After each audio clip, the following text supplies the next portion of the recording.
여러분 안녕하세요. 강사 최유연입니다. 1강, 2강 공부를 하시면서 내가 모듈 C 패스할 수 있겠다. 모듈 C 생각보다 어려운데? 라고 이제 의견들이 다양할 것 같은데요. 어떻게 됐든 간에 여러분 시작을 하셨기 때문에 일단 시험을 보러 가셔야 되잖아요. 그럴 때 1강부터 맨 마지막 강의 모의고사 강의까지 차근차근 저랑 같이 공부를 한번 해보셨으면 좋겠습니다. 오늘은 파트 1의 세 번째 시간, 마지막 시간으로 그 남아있는 두 서비스 패러독스와 서비스 디자인 파트 조금 공부를 하고 문제를 좀 통해서 전체 파트 1의 중요 꼭지 부분들을 좀 이해하는 그런 시간으로 정리를 좀 해보도록 하겠습니다.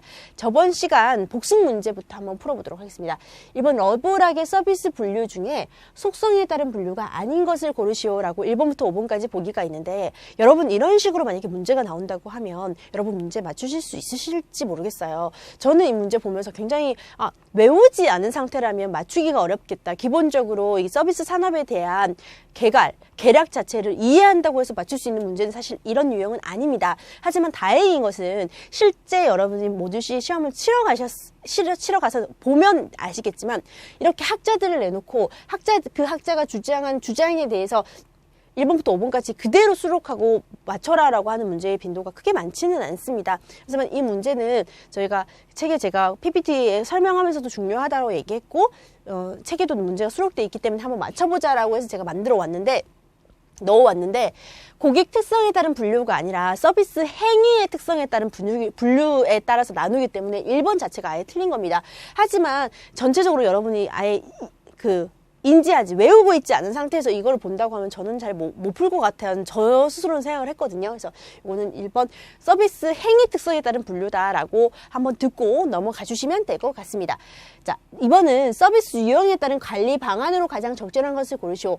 이런 식으로 서비스 유형에 따른 관리 방안, 내가 분류를 하고 유형을 나누는 것은 결국에 잘 관리하기 위한 것이다 라고 여러분들이 설명을 드렸는데요. 1번부터 좀 보겠습니다. 서비스 품질이 우수한 직원의 이직률을 낮추기 위해서 엄격한 관리가 매우 중요하다. 1번 답이 벌써 나왔네요. 그죠? 자, 1번의 답인 것을 아는 것과 2번부터 5번까지가 다른 것을 좀 여러분이 틀린 이유를 좀 아셔야 되는데, 2번부터 한번 볼게요. 고객과 접촉 빈도가 높은 서비스업은 업무 효율성을 제고하기 위해서 모든 부분에서 고객과 접촉을 다각화 및 강화할 필요가 있다. 고객과 접촉 빈도가 아주 높아요. 너무너무 자주 만나요. 그러면 그만큼 모든 부분에서 고객과 접촉을 다각화하는 것이 아니라 접촉 빈도에서 중요한 부분들을 좀 뽑아서, 왜냐하면 접촉 빈도가 너무 많은데 그 빈도의 모든 부분들을 다 관리하기가 어렵잖아요. 그렇기 때문에 접촉 빈도가 높은 서비스는 모든 부분이 아니라 더 중요한 부분을 좀 추려서 접촉을 다각화하고 강화할 필요가 있다. 이렇게 이해를 하시면 되고요. 3번은 고객과 상호작용이 낮은 서비스 업종에 있어서는 개별화된 고객 응대를 위해서 서비스의 유연성을 가장 필요로 한다. 자, 고객과 상호작용이 높다라는 것이 바로 1:1 서비스, 법률 서비스, 컨설팅 서비스, 이런 식으로 생각을 하시면 되거든요. 고객과 상호작용이 낮은 서비스는 개별화된 고객 응대가 필요하지 않습니다. 그렇기 때문에 고객의 상호작용이 낮은 것이 어떤 의미고, 상호작용이 어떤 것이고, 개별화된다라는 것이 어떤 의미인지 정확하게 인지를 해야지 문제를 푸실 수 있을 것 같아요. 자, 4번은 고객과 상호작용이 높은 서비스업에는 가능한 많은 서비스 전문 인력을 배치해서 수직적 관리를 강화한다. 자, 여기까지는 맞아요. 고객과 상호작용이 높은 것은 그만큼 이 고객과의 상호작용 자체가 내가 영향을 미치고 고객이 나한테 영향을 미치고 고객이 어떤 것을 결정하는데 내가 응대하는 것이 굉장히 크게 작용한다라고 해서 상호작용의 밀도가 높다라고 표현을 하거든요. 그랬을 때 수직적 관리를 강화하는 것이 아니라 수평적 관리를 강화한다라고 인식을 해주셔야 될 것 같습니다. 자, 계절적 특성을 가진 서비스업은 성수기의 수요를 최대화하는 것에 집중한다. 자, 이거는 여러분 뒤에 파트 2, 3 수요 관리 부분들을 공부를 하면 더 이해가 되실 텐데요. 지금은 이것만 봐서는 좀 어려우실 수 있어요. 자, 간단하게 설명을 드리면, 자, 여름에 굉장히 잘 팔리는 것들이 있죠. 계절적인 여름에 잘 팔리는 거, 겨울에 잘 팔리는 거.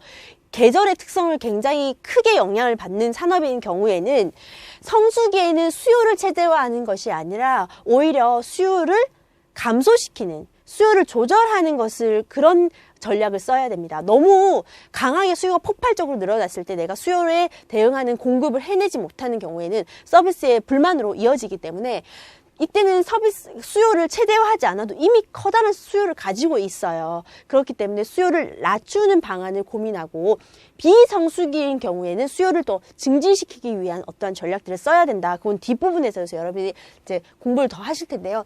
딱 보기만 해도 계절적 특성을 가진 서비스 성수기에는 우리가 수요를 증진시키는 어떠한 전략들을 쓰지 않아도 이미 포화 상태잖아요. 그럴 때 이 포화 상태에 내가 수요에 따른 공급을 잘 해줄 수 있으면 그대로 이어가면 되지만 나는 여력이 10명밖에 내가 10명을 케어할 수밖에 없는 규모의 사업을 한다고 하면 15명, 17명이 나오면 당장 내 눈앞에 5명, 7명을 불만족으로 이어지는 것이 거기서 끝나는 것이 아니라 우리의 고객을 많이 놓칠 수 있는 그런 부작용까지 나을 수가 있거든요. 그렇기 때문에 성수기에는 수요를 최대화하는 것에 집중하는 것이 아니라 오히려 수요를 줄여서 내가 잘 만족할 수 있는 서비스로 케어할 수 있는 정도의 범위 내로 맞추는 것이 그게 수요 관리라는 겁니다. 나중에 뒷부분에서 좀 더 자세하게 여러분이 배우실 거예요. 그래서 그러면 파트 1의 서비스 산업 개론의 마지막 시간인 오늘은 어떤 부분을 공부를 할지 마인드맵을 좀 가지고 왔습니다. 제가 마인드맵은 매 강마다 이렇게 보여드릴 건데요. 그 이유가 바로 에스메 시험 자체가 여러분이 굉장히 방대한 범위를 가지고 만들어 놓은 시험이에요. 서비스를 경영적인 관점에서 자격증화해서 만든 시험이기 때문에 여러분이 각 꼭지별로, 각 파트별로 머릿속에 지도가 그려지지 않으면 그 문제가 어떤 출제 의도를 가지고 만들어진 문제인지 파악하지 못하면 문제를 맞추기가 어렵습니다. 그렇기 때문에 매 파트, 매 강의마다 우리가 공부를 해야 되는 어떤 부분을 목적으로 해서 공부를 해야 되는지 지도를 여러분을 보여드린다라고 생각을 하시면 돼요.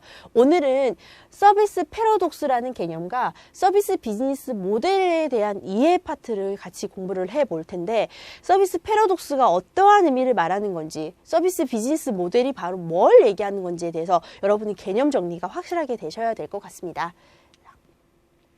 서비스 패러독스라는 것은 패러독스가 바로 모순이라는 단어잖아요. 모순.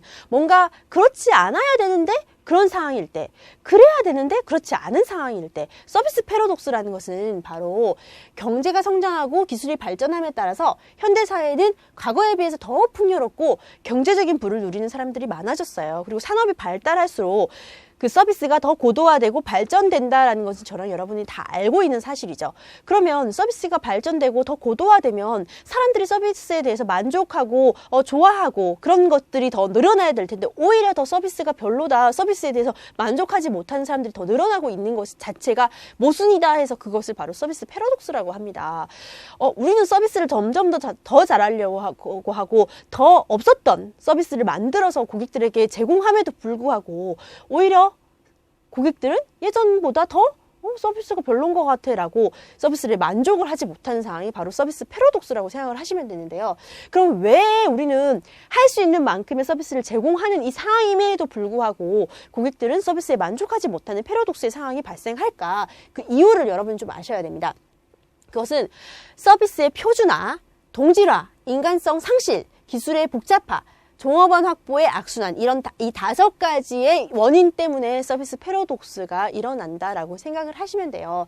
여기서 표준화, 동질화 여러분이 이해하실 수 있을 거라고 생각하는 게 그 서비스가 다양해지고 복잡해질수록 서비스를 체계화시켜서 커리큘럼화 시키고 뭔가 매뉴얼대로 해서 이런 상황일 땐 이렇게 해, 저런 상황일 때 저렇게 해. 예전에는 사실 그 개인적인 차이가 굉장히 컸기는 하지만 오히려 사람의 정이 있었어요. 그 가게에 가면 되게 따뜻한 느낌이 드는 뭔가 좀 이렇게 욕쟁이 그런 거 생각하시면 돼요. 욕쟁이 할머니한테 가서 막걸리 마시는 그런 느낌. 할머니한테 욕을 너무 요새는 상상할 수 없는 그런 따뜻한 그 할머니한테 욕 들어 먹으면서 막걸리 마셨던 그 운치라는 그런 거 있잖아요. 이상하게 허름한 집에 가면 음식이 맛있다고 느끼는 것처럼 예전에는 그런 것들이 있었는데 이제 그거를 좀 표준화시키고 어디에 가서든지 프랜차이즈처럼 어디에 가서든지 비슷한 그 서비스의 질 자체를 동일한 수준으로 맞추는 거가 오히려 나는 예전 그런 그런 서비스를 더 받고 싶어라고 거기에 불만을 느끼는 사람들이 존재한다라는 겁니다. 인간성이 상실됐다. 이제는 사람 자체를 그러니까 1대1로 고객으로 보고 너무너무 중요한 사람이라고 보지만 개인적으로 감정을 교류하기에는 조금 더 문제가 있지 않나. 기술이 너무 복잡해져서 따라하기가 너무 힘들고 이런 복잡하고 다양한 서비스를 잘 제공할 수 있는 숙련된 종업원을 확보하는 것도 굉장히 어려워서 요런 이유들 때문에 산업이 발달하고 서비스가 복잡해지고 다양해졌지만 오히려 거기서 불만족, 서비스에 대해서 만족을 느끼지 못하고 난 좀 더 별론 것 같아 라고 생각하는 모순, 서비스 패러독스가 발생을 한다라고 얘기를 합니다. 서비스 패러독스라는 개념 자체를 여러분이 반드시 알아주셔야 될 것 같고요. 책에 패러독스가 뭔지, 발생의 원인이 뭔지 좀 자세하게 글로 많이 풀어져 있거든요. 한번 읽어보시고 패러독스의 개념에 대해서 좀 여러분이 인식을 하시고 넘어가시면 됩니다. 네, 패러독스에 자, 이런 이유 때문에 패러독스가 생겼다. 그럼 우리는 서비스를 하는 사람으로서 그렇구나. 저게 서비스 패러독스구나. 저런 이유 때문에 서비스 패러독스가 생겼구나 라고 하고 넘어가셔야 되겠어요. 저희에게는 서비스업에 종사하는 사람으로서 그리고 뭔가 운영하고 전략을 짜는 전문가, 컨설턴트로서의 변화를 깨하기 위해서 어떻게 하면 이 서비스 패러독스를 극복할 수 있는지까지 여러분이 같이 고민을 좀 해보셔야 되는데 극복 방안은 고객의 기대 수준을 더욱 면밀히 파악하고 최적의 관리를 하는 겁니다. 고객 자체, 뭔가 우리가 만족시키기 위해서는 그가 원하는 것이 무엇인지 눈빛만 보고 딱 알 수 있도록 그만큼 체계적으로 분석을 해내라는 거거든요. 체계적으로 분석하고 분석에서 끝나는 것이 아니라 그 분석에 맞춰서 내가 면밀하게 준비하고 관리를 해줘라. 그래야지 내가 고객을 만족시킬 수 있다라고 생각하시면 됩니다. 자, 서비스에 대해서 지나친 과대포장은 고객의 잘못된 기대를 형성하므로 안 된다. 자, 우리가 그 블랙 컨슈머랑 화이트 컨슈머 얘기하면서 우리도 지금 서비스를 제공하는 사람으로서 있지만 뭔가 제공받는 사람이 있을 때 정말 화이트 컨슈머로 좀 행동할 수 있도록 노력해야 되지 않겠습니까? 라는 얘기를 제가 여러분들에게 드린 적이 있습니다.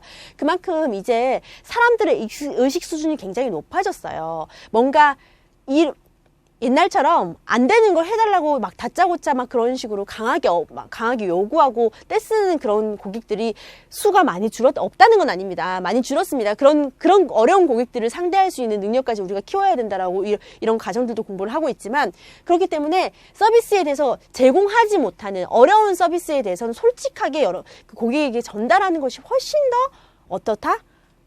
효과가 있다. 안 되면서 된다고 그냥 커다랗게 부풀릴 것이 아니라 왜 안 되는지 합리적으로 설명을 하면 요새 굉장히 많은 사람들이 납득을 하고 오히려 솔직히 얘기해 주셔서 감사합니다라고 저 역시 그렇게 얘기를 하거든요. 그러니 그런 부분에 대해서 과대 포장을 하시면 안 됩니다. 자, 서비스의 기계화를 도입할 때 고객 측의 입장을 충분히 고려한다. 자, 서비스 눈에 보이지 않는 것들을 조금 더 잘 관리하기 위해서 기계화시키고 매뉴얼화 시킬 때, 자, 그런 거죠. 예를 들면,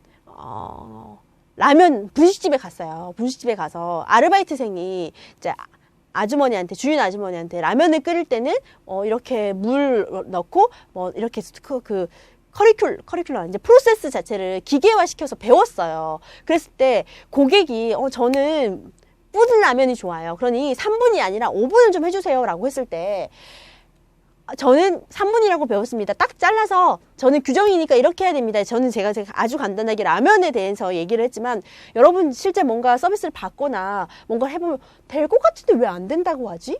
그거 좀 융통성 좀 발휘하면 되는 거 아니야? 라는 생각이 들 때가 꽤 있습니다. 그럴 때 이미 서비스가 기계화됐고 자동화됐기 때문에 거기서 일하는 조직원들은 짜여져 있는 서비스의 룰, 서비스의 프로시저에 따라 서비스하는 거기 때문에 바꿀 수 없다라고 얘기를 저는 듣는 경우가 간혹 있어요. 이럴 때 서비스를 자동화하고 기계화하는 경우에 결국에는 자기네들 편하자고 하는 건지 아니면 나의 요구나 나의 그 니즈를 만족시키자고 만들어 놓은 건지 헷갈릴 때가 가끔 있어요.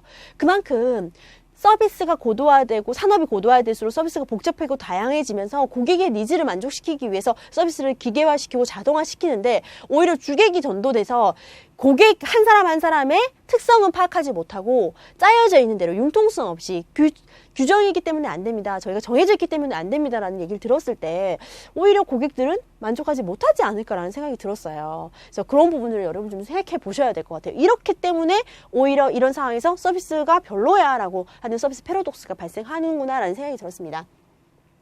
고객에게 자동화와 기계화에 대한 자세한 안내와 더불어서 적절한 학습을 제공할 필요가 있다. 이 부분 얘기하면 저는 항상 은행의 그 서비스, 핸드폰, 스마트폰을 이용하는 그 은행 서비스 이용하는 것들이 제 예로 잘 드는데요.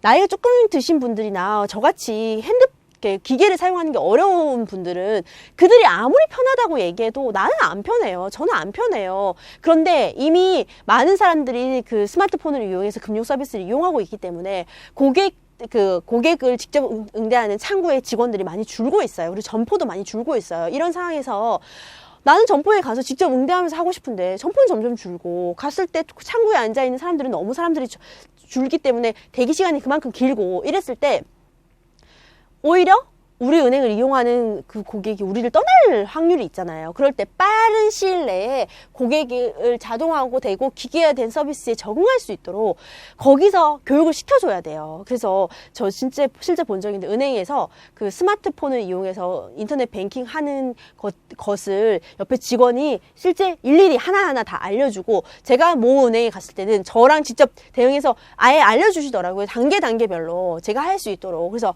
이게 학습을 시켜주는 거구나. 내가 스마트폰을 이용해서 금융 서비스를 이용할 수 있게끔 여기서 바로 지원을 해주는 거구나 라는 걸 제가 경험한 적이 있거든요. 서비스 제공 과정의 기능적인 면만을 고려할 것이 아니라 사회적 동물로서의 인간의 사회적 기능에 대한 고려가 필요하다. 결국에 우리는 절대 잊어서는 안 되는 것이 그겁니다. 아무리 서비스를 기계화시키고 자동화시키고 매뉴얼화 시켜서 좀 그러니까 균등하지 못한 그 서비스 자체를 더 만족시키기 위해서 어디 가나 서비스를 받아도 퀄리티가 비슷한 서비스를 받게끔 프랜차이즈나 이런 부분들에서 직원들 교육도 시키고 그렇게 하지만 결국에는 편리한 것도 중요하지만 내가 갔을 때 따뜻한 사람의 정을 느끼는 서비스를 받고자 한다라는 사람의 욕구는 무시해서는 안 된다라는 것이 여기 나와 있거든요. 결국에 저나 여러분 역시 이런 공부를 통해서 뭔가 운영을 짜고 전략을 짜고 이익 창출을 위해서 노력을 하지만 결국에 가장 중요한 것은 우리가 맨 밑에 깔려야 되는 것들이 사람을 대하는 우리로서 정성을 매일 가장 중요하게 밑바탕에 깔아야 된다라는 것은 반드시 여러분이 저나 생각을 하고 넘어가셔야 될 것 같습니다. 여기까지가 서비스 패러독스가 뭔지, 왜 서비스 패러독스가 생겨나는지, 그러면 그 생긴 패러독스를 어떻게 하면 우리가 극복하고 나아가게 바꿀 수 있는 것인지에 대해서 좀 알아봤고요. 이게 바로 일반적인 극복 방안이라고 하면 다음에는 우리의 인식을 좀 변화시켜서 서비스 패러독스를 극복할 수 있는 방안들을 좀 볼 건데요. 자, 인식 변화를 통한 극복 방안 저희가 책에 나와 있는 부분인데 문제로 가끔 문제화되기 때문에 같이 좀 보도록 할 겁니다. 자, 서비스의 앞 단어를 따서 자, 이렇게 나와 있는데요. 이 부분을 여러분이 좀 읽어보셔야 될 것 같아요. 여기서 서비스는 성의, 스피드, 스마일이 있어야 된다. 우리가 S를 보고 이런 걸 좀 생각해야 된다. 이건 오랫동안 판매되어 온 3S로 중시되어 온 것이다. 성의 있고 신속하고 그리고 상냥한 미소가 좋은 서비스를 결정하는 것이다 해서 전체적으로 에너지가 있어야 된다. 신선하고 혁신적이어야 된다. 가치 있는 것이어야 된다. 1번 S부터 E까지 읽어보시면 너무 상식적인 내용인데 가끔 문제에 출제되기 때문에 여러분께서 보셔야 된다라는 코멘트를 제가 드리기 위해서 가지고 왔습니다.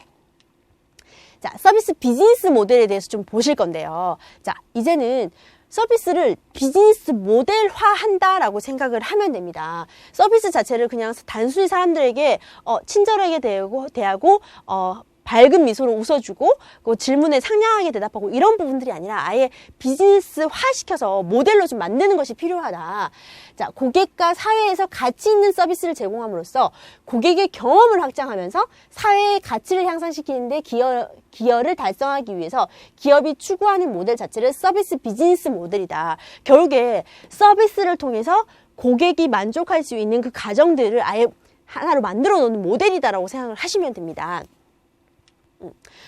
자, 서비스, 여기 제가 오타가 났네요. 고객과의 관계가 중요하고, 그리고 서비스 비즈니스 모델에서는 고객에게 제공되는 것이 무엇인지 또 파악을 하셔야 되고, 제공되는 자원이 무엇인지, 그리고 수익 모델은 어떻게 될 것인지, 사고 방식은 어떻게 될 것인지, 이런 5가지 부분들을 고려를 해서 서비스 비즈니스 모델을 만드는데, 어떤 서비스냐에 따라서 이 고려되어져야 되는 것들이 굉장히 다양하겠죠. 하지만 서비스 비즈니스 모델을 만들기 위해서 이런 부분들은 고려되어져야 된다라고 여러분께서 아셔야 된다라는 생각이 들어서 만들어 왔습니다.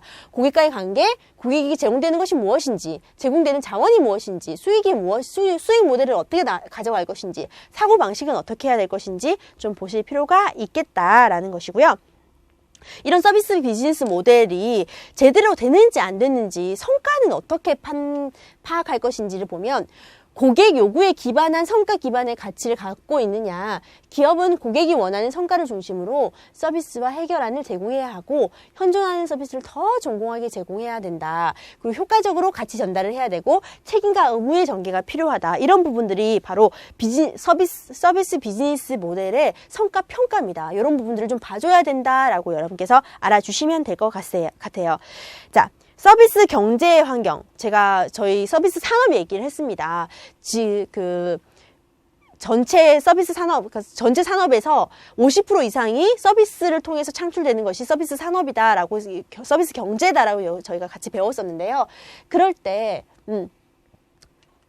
기업의 생존은 어떻게 할 것인가. 이런 점점 제조업 부분에서도 역시 서비스가 중요하고 앞으로 계속 서비스의 중요성이 부각되는 이런 사회에서 우리가 기업이 어떻게 해서 생존해야 될 것인가에 대한 부분을 우리가 좀 같이 보겠다라는 것인데요.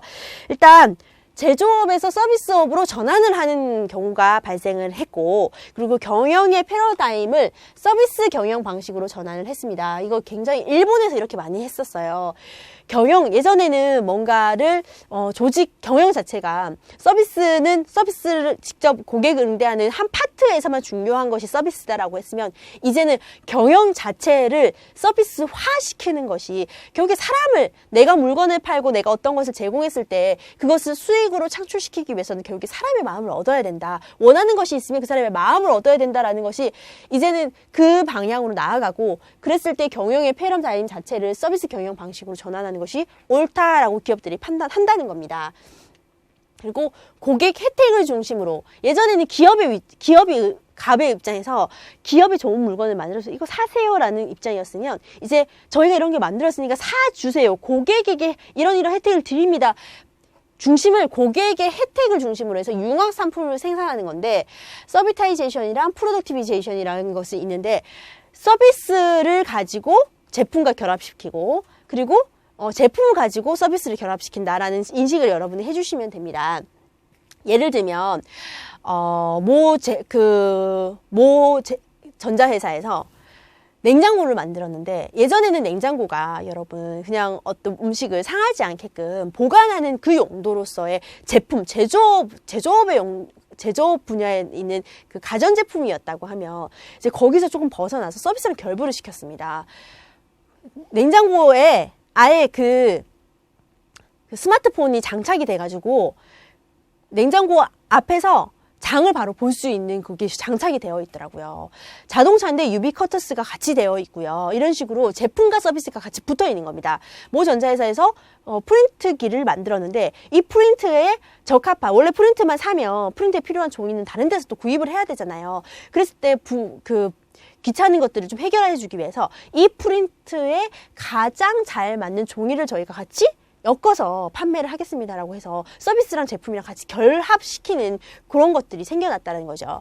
그리고 이제 서비스를 상품화 시키는 경우도 있습니다. 예를 들면 여러분, 농촌 체험학습, 그 서비스 자체를 어떠한 상품화 시켜서 여러분 사람들한테 팔아낸다는 거죠. 그래서 뭐 딸 축제 같은 것도 결국에 보이지 않는 어떠한 가치를 유형화 시켜서 그 가치를 사람들한테 파는 거죠. 이런 식으로 산업이 다양해질수록 고객이 무엇을 원하는지 끊임없이 생각해서 제품을 서비스화시키고 서비스를 제품화시키는 그런 단계로 나아가야지만 기업이 생존할 수 있다라고 여러분이 아셔야 될 것 같아요. 그리고 서비스를 디자인해야 된다. 더 이상 단순하게 서비스 자체를 제공하고 이런 방식으로 제공해라고 그 자체를 서비스를 자체만 보는 것이 아니라 어떻게 제공하는 것이 좋고 어떤 과정을 통해서 제공하는 것이 좋은지 서비스 자체를 디자인하는 그 부분이 필요하다라는 것을 여러분이 좀 아셔야 된다라는 건데요. 서비스 디자인에 대해서는 여러분이 조금 아셔야 되는, 좀 더 집중적으로 이해를 해야 되는 파트이기 때문에 좀 보도록 하겠습니다. 서비스 디자인이라는 것은 서비스 제공자와 고객, 그리고 고객의 경험 사이의 상호작용을 말하는 것이다. 그럼 이제는 단순히 내가 뭔가를 제공하는데 친절하는 것이 서비스가 아니라 뭔가 제공하고 고객, 그리고 고객의 경험 사이 자체의 상호작용, 전체적으로 융합되고 내가 고객에게 영향을 미치고 고객이 나한테 영향을 미치는 그 과정 자체를 서비스 디자인이라고 얘기를 한다라고 여러분 좀 인식을 좀 해주셔야 될 것 같습니다. 기존의 제품, 시간, 사용자 경험 디자인 등 다양한 분야를 통섭하는 개념으로서 양질의 서비스를 만들기 위해서 서비스 터치 포인트, 서비스 시스템, 서비스 정책 등의 일관된 디자인이 필요하다. 뭔가 사람들의 요구, 복잡한 고객들의 욕구를 맞추기 위해서 그거에 다양한 고객들의 욕구를 맞추기 위해서 서비스를 디자인할 필요가 있다. 상호작용을 해야 된다라는 인식에서 이런 서비스 디자인이 만들어졌다라고 생각하시면 되고요. 서비스 시장의 요구사항과 서비스 수요 매치는 시장 분석에서부터 서비스 비즈니스 적합성까지 합리적인 분석 과정이 필요하다. 뭔가 디자인을 해내려고 하면 제일 먼저 뭐가 필요한지 알아야 되겠죠. 그랬을 때 시장 분석부터 시작해서 적합성까지 굉장히 합리적인 분석 과정이 필요해서 이런 과정을 통해서 우리가 서비스 디자인을 해낼 수 있다라고 생각하면 됩니다. 서비스 디자인을 한 것을 가지고 바로 서비스 비즈니스 모델을 만들어내고요. 그 비즈니스 모델을 통해서 고객을 만족시키겠다라고 생각을 하시면 됩니다. 고객의 요구사항이 점점 복잡해지고 다양화됨에 따라 제품 디자인과 같이 폭넓은 서비스 디자인이 요구가 된다. 제품만 디자인하는 것이 아니라는 거죠. 이제 그 제품을 어떻게 전달할 것인지 그 과정에 있는 서비스 역시 필요에 의해서 다양한 요구를 맞추기 위해서 디자인화되어야 된다라고 인식을 해주시면 될 것 같습니다. 자, 실전 문제를 좀 풀어볼게요. 자, OX 문제인데요. 보고 맞는지 아닌지를 체크해내시면 됩니다. 자, 서비스의 특성에는 무형성, 동시성, 이질성, 소멸성이 가장 큰 특징이다. 이거 너무너무 중요하고 여러분 이거는 반드시 외워주셔야 되는 파트고 이거는 답이 맞는 거죠. 그죠? 그리고 서비스 패키지란 특정한 환경에서 서비스가 재화 및 정보와 함께 결합되어 제공되는 상품의 묶음을 의미한다. 제가 여러분 서비스 패키지한 설명을 제 입으로도 한 4-5번은 제가 읽어드린 것 같습니다. 다시 한번 읽어보겠습니다. 서비스 패키지란 특정한 환경에서 서비스가 재화 및 정보와 함께 결합되어 제공되는 상품의 묶음을 의미한다. 오죠. 그죠? 여러 번 나왔고 여러분 OX 문제로도 또 나오고 있습니다. 자, 가계 소득 증대는 서비스 산업의 환경 변화 중에 인구 통계학적 환경에 속한다. 자, 여러분 가계 소득의 증대는 인구 통계학적 환경이 아니라 경제적인 환경이죠. 예전보다 너무너무 잘 살게 됐을 때, 그랬을 때 서비스 산업이 어떻게 변화할 것인가, 서비스의 변화에 영향을 미치는 경제적인 환경에 속하는 것이 바로 가계 소득의 증대이기 때문에 이거는 X. 이렇게 OX 문제 5가지는 여러분 제가 모듈 A, B도 말씀을 드렸던 거지만 OX 문제와 연결 문제는 여러분이 답을 무조건 맞추셔야 되는 문제거든요. 그래서 다음번에는 연결 문제를 좀 보도록 하겠습니다. 연결 문제는 이렇게 1번부터 5번까지 그 단어, 용어가 이렇게 나와 있고요. 보시고 연결하면 됩니다.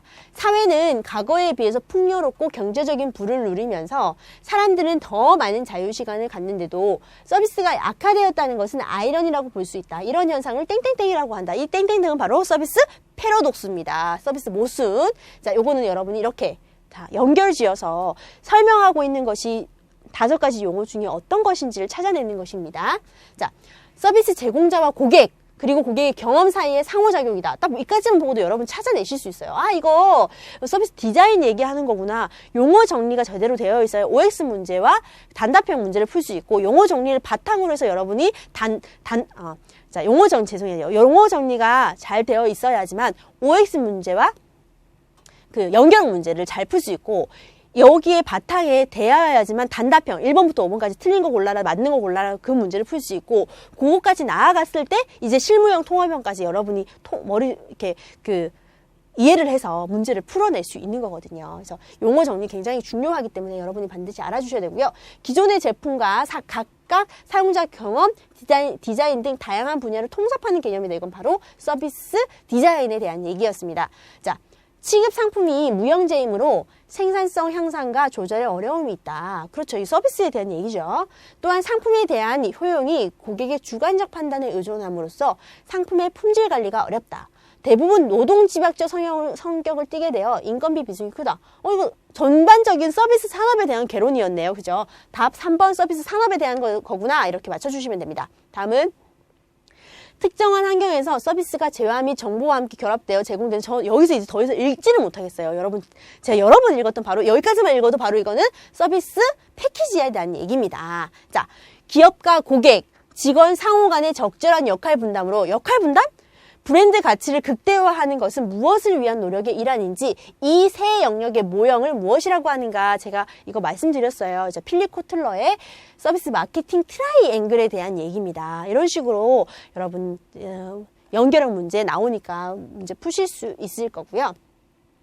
오늘은 OX 문제와 연결형 문제를 통해서 저희가 이번 시간 공부했던 것들, 저번 시간 같이 공부했던 전체적인 파트 1의 서비스 산업의 개론에 대해서 좀 정리를 해봤습니다. 다음 시간에는 서비스 프로세스 설계 및 품질 관리, 더 파트 2가 시작이 되는데요. 여러분 그 첫 번째 파트 1 부분 너무너무 중요하고 기본이 되어야만 2, 3, 4, 5까지 이어져서 모든 C를 전반적으로 이해할 수 있기 때문에 다시 한 번 더 중요하다고 여러분께 강조를 드리고 쭉 한번 읽어보시기 바랍니다. 여러분 고생 너무 많으셨고요. 저는 파트 2에서 여러분과 다시 만나 뵙도록 하겠습니다. 고생하셨습니다.